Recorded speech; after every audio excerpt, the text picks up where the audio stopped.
The Try Guys have probably just made one of the worst decisions regarding the future of their company. And fans are really upset with the announcement they just made on their latest podcast episode. They also threw a little bit of shade towards Ned Fulmer and his new podcast. And it's very clear they aren't too impressed with his rebrand. It's a mess. So let's get into it. It's been a while since we've talked about the Try Guys, and that's mainly because they're pretty much never in any drama. They very much keep to themselves, do their own thing, and they have a very loyal and dedicated fan base. I think that's why the Ned Fulmer scandal hit so hard. It was so unexpected. No one saw it coming. And that's another reason why Ned's betrayal was so hurtful to his coworkers. Since Ned's departure from the company, the rest of the guys have moved on to bigger and better things. They created a streaming platform called Second Try, where they upload exclusive content, which seems to be the big moneymaker for them.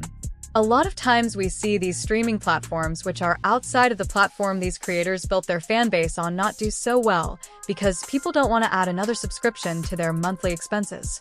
But like I said, very loyal and very dedicated fan base. I personally don't watch a lot of Try Guys content, but the one thing from them I love and rarely miss is the Tripod. They have this podcast that's been going on for a few years now, and over time it's become a fan favorite. They used to do this thing where they would go and do the podcast while they were out vlogging and called it plugging.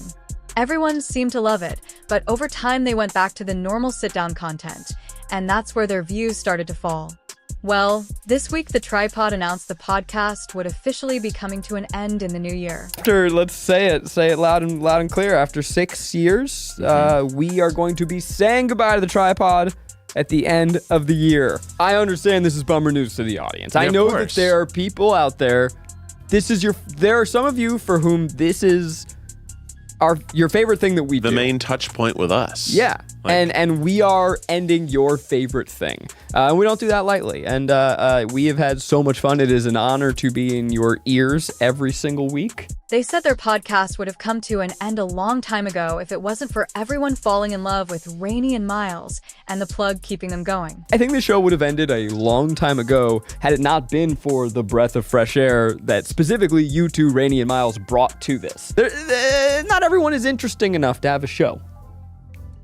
Mm-hmm. And then you two. We all know who they're referring to. You think you're interesting enough? No. All know who they're referring to. You think you're interesting enough? No.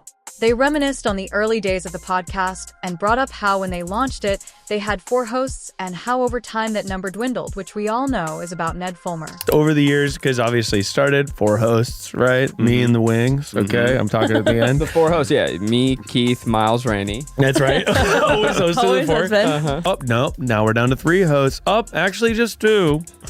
Zach said the reason it's ending is because it's just time for it to end. He said, "No project is meant to last forever. Second Try in the main channel takes up a lot of his time. And since he's a dad now, he wants to put his energy into his baby and other projects." Keith talked about all the content they have planned across their channels, like game shows and different videos that feature the entire cast of the Try Guys, and not just the guys themselves. I really want to give a show a release a week that is the TriCast running the show and being the main entertainers of that. So that's going to be a goal, and we'll also have more Try Guys game time that goes on Second Try, so there's even more if you join us over there. And then Try Every Day, we're also... this winter, you can see that we have brought it back, and we're hoping we bring it back in the spring, and maybe that's also a permanent staple of our YouTube space. Mm-hmm. So 2 YouTube channels that are heavily featuring our new talent, and then putting the things on Second Try, giving them more of their effort as well, and stopping trying to do these viral one-offs that star Zach and or Keith trying to crack some viral format that somebody else does on the internet and we can't do.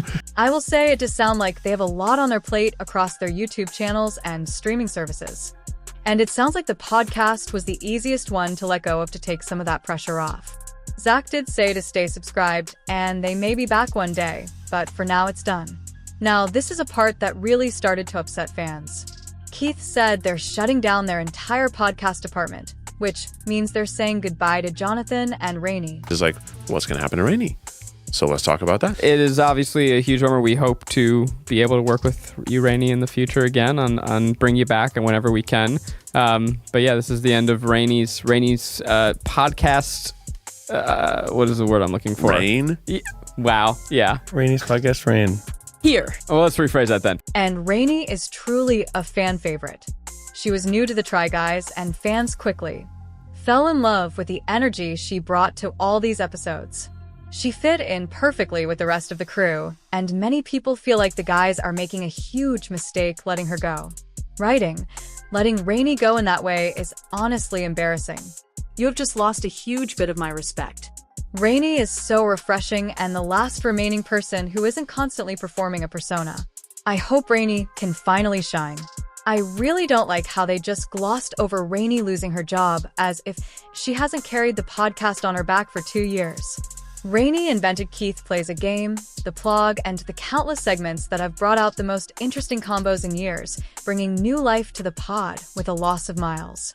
It's crazy to reward her by letting her go.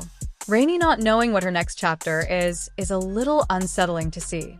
So, you're telling me Rainey is essentially being laid off right before Christmas in this economy, with the current state of healthcare and insurance, and everything else miserable about the world right now. And on top of this, we lose the most genuine and relatable content you produce. I find this to be an absolutely devastating move on so many levels.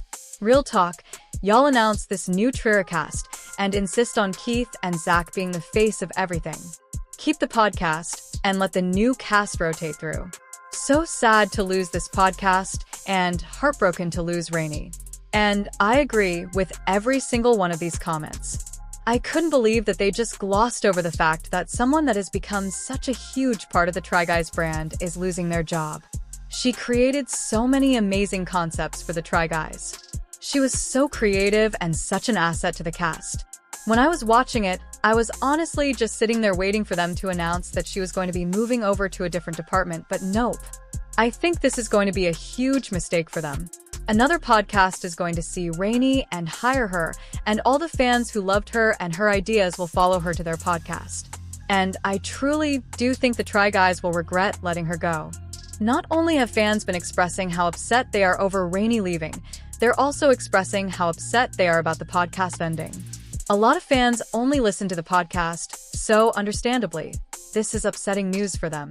We had comments which said, "It's unfortunate because I feel like this is the one Try Guys outlet where we actually get to see your authentic personalities in a funny, interesting way without being played up too much for the camera. Honestly, this is probably the worst move to make. This is the most authentic Try Guys experience ever. This sucks big time. For a lot of us, this is not only our favorite contact with you, it's pretty much our only contact with you. With a busy and aging audience that also has more demands on our time. Having an audio-only format is ideal for your older long-term fans. And while I can completely understand being a new dad and wanting to take a few things off of what you have to do every day, I feel like if fans love the podcast so much and it's creating jobs for cast members that your audience loves, why not keep it and get rid of something else like one of the many food videos, or maybe only post a podcast episode once a month? I feel like there has to be another option rather than just ending it forever. With that said, let's move on to the Ned tea. During this episode, Ned was subtly brought up not once but twice, and it really gives us a better picture at how the Try Guys feel about Ned 3 years later and how they feel about his rebrand. Miles was telling a story about how he was an admin for a podcast that recently changed their name, and how the owner of this podcast didn't notice he was an admin until recently, and then removed him. And it's what's crazy is that, like, because I created all those channels, I was still an admin on some of them. And then if your podcast channel gets rebranded to be a new channel, that's maybe something new, then I stay an admin. And I got a notification today that I was only just now removed as an admin on that podcast. If, feels like I know, really. Feels like they should have really looked through who had access, And Zach threw a little dig there at Ned. You'd think they'd be more careful. So, although they never mention Ned's name, I think we can put 2 and 2 together. Ned's new podcast channel is called Rock Bottom, and it used to be called Baby Steps, and he did that with Ariel. And I guess I was a part of the Try Guys universe if Miles was an admin on it. Makes me think the guys aren't a fan of his rebrand, but I think we could have guessed that. The other time they shaded Ned was during a segment where they were talking about The Office. Miles was talking about how Pam had an affair with someone that she worked with while she was still with Roy, and then was like, "Oh, sounds familiar," which is clearly about Ned having an affair with an employee while he was married to Ariel, who also worked with the Try Guys. It's crazy to think how many people Ned's poor decision affected. And it's clear all these years later, his ex-workers aren't a fan of him or his rebrand, and rightfully so. Anyways, guys, let me know what you think about everything down below, and I'll see you next time.